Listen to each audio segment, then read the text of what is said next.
आज की वीडियो ज़्यादा बड़ी नहीं रखूँगा, बस तुम लोग को इतना बता दूंगा कि अपनी जो हम लोग की बोन मास है उसे कैसे ये बढ़ा कैसे सकते हैं। सबसे पहली बात, मैं प्यूबर्टी के दौरान बात करूँगा। अगर तुम लोग प्यूबर्टी में हो तो तुम लोग के लिए बहुत आसान हो सकता है। सबसे पहली चीज़, रेजिस्टेंस ट्रेनिंग करो। रेजिस्टेंस ट्रेनिंग मतलब क्या होता है? मतलब ग्रेविटी के अगेंस्ट ट्रेनिंग करना, पुशअप, पुल अप, स्क्वाट्स, ऐसी चीज़ें, ठीक है, जो कि ग्रेविटी के अगेंस्ट जा रही है। और कार्डियो करो, weight bearing cardio, running, skipping, ऐसी चीज़ें कर सकते हो। और प्रोग्रेसिव ओवरलोड करो। प्रोग्रेसिव ओवरलोड मतलब समय के साथ रेप्स, सेट्स, वेट्स और टाइम अंडर टेंशन ये सब बढ़ाते जाओ, ताकि तुम लोग के जो मसल्स हैं उसमें और ज़्यादा प्रेशर पड़े, तुम लोग की बोन्स पे भी और ज़्यादा प्रेशर पड़े। अब सीधी सी बात बताता हूँ, अगर हम लोग बोन पे जितना ज़्यादा स्ट्रेस देते हैं ना, वो उतना ही ज़्यादा ग्रोथ होती है। तुम लोग ने बोन स्मैशिंग नाम सुना होगा ना? हाँ, ये ट्राई मत करना, ये आइडिया ट्राई मत करना, अपने फेस पे ट्राई मत करना। नहीं, बोन स्मैशिंग नहीं करनी, सबसे गलत चीज़ है बोन स्मैशिंग नहीं करनी। लेकिन अगर हम लोग जितना ज़्यादा स्ट्रेस देते हैं हम लोग की बोन्स पे, उतना ज़्यादा वो ग्रो होती है। वो स्ट्रेस पता है कैसा?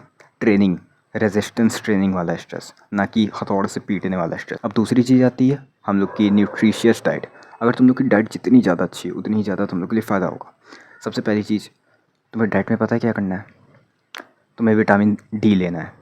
विटामिन डी जो कि हम लोग की बॉडी के लिए बहुत ज़्यादा इंपॉर्टेंट है। प्रोटीन जो कि हम लोग की बॉडी के लिए बहुत ज़्यादा इंपॉर्टेंट है। मैग्नीशियम और जिंक जो कि अगेन बहुत ज़्यादा इंपॉर्टेंट है। कैल्शियम जो कि विटामिन डी को विटामिन डी के साथ कॉम्बिनेशन में बहुत ज़्यादा हेल्प करेगा, है ना? तुम्हें पता है ना ये सब क्यों लेना है? प्रोटीन हम लोग की बॉडी की रिकवरी के लिए, बॉडी की ग्रोथ के लिए, ठीक है। मैग्नीशियम, जिंक तुम लोग को पता होगा यार, अगर तुम लोग स्नैक्स में होंगे तो ये दो इंपॉर्टेंट मिनरल हैं जो कि हम लोग को चाहिए ही चाहिए। ये इनके बिना बहुत सारे काम अधूरे रहते हैं, ठीक है। मैं और ज़्यादा एक्सप्लेन नहीं करूँगा। फिर आता है कैल्शियम। कैल्शियम हम लोग की बॉडी को के बोन्स को स्ट्रॉन्ग बनाता है और विटामिन डी उसको एब्जॉर्ब कर पाता है। सीधा सिंपल से तुम्हें समझा दिया। तो देखो, हम लोग ये सारी चीज़ें इतना ज़्यादा खाने से तो ले नहीं सकते। विटामिन डी भले ही तुम धूप से ले लो, लेकिन कैल्शियम ऐसी चीज़ें हम लोग ज़्यादातर खाने से इतना ज़्यादा भी नहीं ले सकते। तो इसके लिए मैं सीधी से बताता हूँ ना, सप्लीमेंट्स ले लो इसके। हाँ, सप्लीमेंट्स खरीद लो और वो ले लो। अब तीसरी चीज़ आती है स्लीप। तुम्हें दिन का 7 से 8 घंटा सोना है। 7 घंटा मिनिमम, 9 घंटा मैक्सिमम। मैक्सिमम या फिर तुम 10 तक जा सकते हो, लेकिन 10 से ज़्यादा मत सोना, ठीक है। तो 7 से 10 घंटा या फिर 7 से 9 घंटा तुम सो आराम से। मैं दिन का 9 घंटा सोता हूँ, 8 से 9 घंटा। पहले कम था लेकिन अब बढ़ा दिया है। तुम्हें इसके आगे समझाऊंगा ऐसा मैंने क्यों बढ़ाया है। हम लोग को स्ट्रेस को अवॉइड करना है, क्योंकि जब हम लोग स्ट्रेस लेते हैं हम लोग की बॉडी में कॉर्टिसोल नाम का हार्मोन रिलीज होता है, जो कि हम लोग की बोन्स को वीक करता है। हाँ, नहीं सुना होगा लेकिन हाँ, ये बोन्स को वीक करता है। हाइड्रेशन सबसे ज़्यादा रखना है, क्योंकि 20% हम लोग की बोन में वाटर ही होता है। कहने में बहुत अजीब लग रहा है लेकिन हाँ, 20% हम लोग की बोन पे वाटर ही होता है। तो जितना ज़्यादा हाइड्रेटेड रहो उतना ज़्यादा अच्छा है। पता है ना दिन का कितना पीना है? Minimum 4 litre, maximum 6 litre. तो एवरेज क्या निकला? 5 लीटर। 5 लीटर तुम्हें पीना है दिन का। गर्मियों की बात बता रहा हूँ, गर्मियाँ या फिर ये ऐसे रेनी वेदर की। वैसे ठंडियों में कम कर देना है। फिर चौथी चीज़ आती है हार्मोन्स को लेके।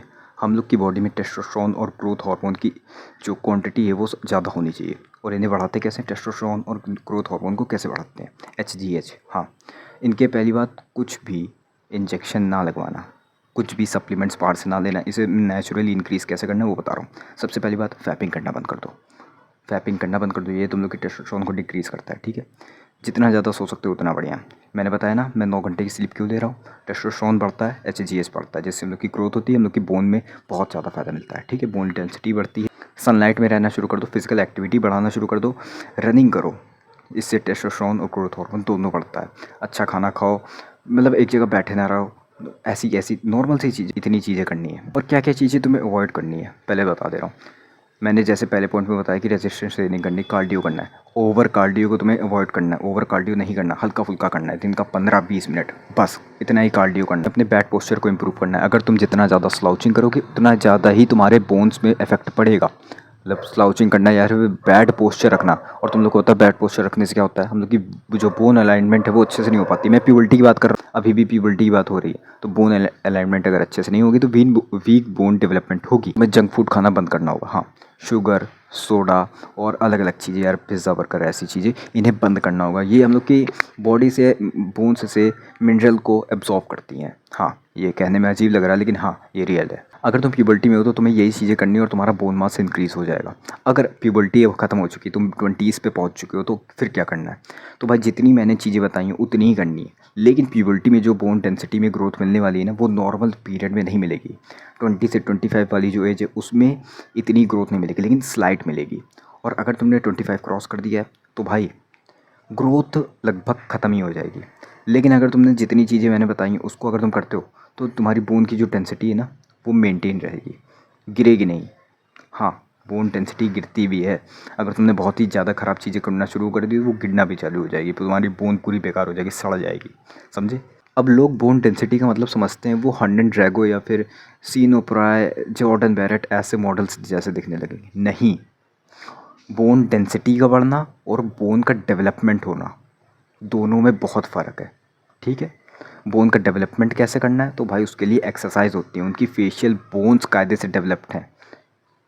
ठीक है? तुम ऐसे नॉर्मी को देखोगे ना, अपने रोड पे स्ट्रीट्स पे नॉर्मी को देखोगे, नॉर्मल पर्सन को देखोगे, तो भाई उनकी भी बोन डेंसिटी बहुत ज़्यादा होती है, लेकिन उनके फेस के जो बोन्स है वो अच्छे से डेवलप नहीं होते। इस वजह से तुम उनकी बोन की डेंसिटी नहीं दिखती। अगर फेस के बोन्स अच्छे से डेवलप होंगे तो उनकी भी डेंसिटी भी दिखेगी फेस की। समझे?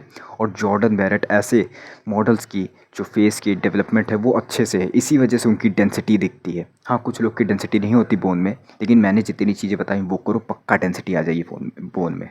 ठीक है? और बोन स्मैशिंग ना करना, कतई ना करना, कतई ना करना, ये तुम पागल हो जाओगे, मर जाओगे, ख़त्म।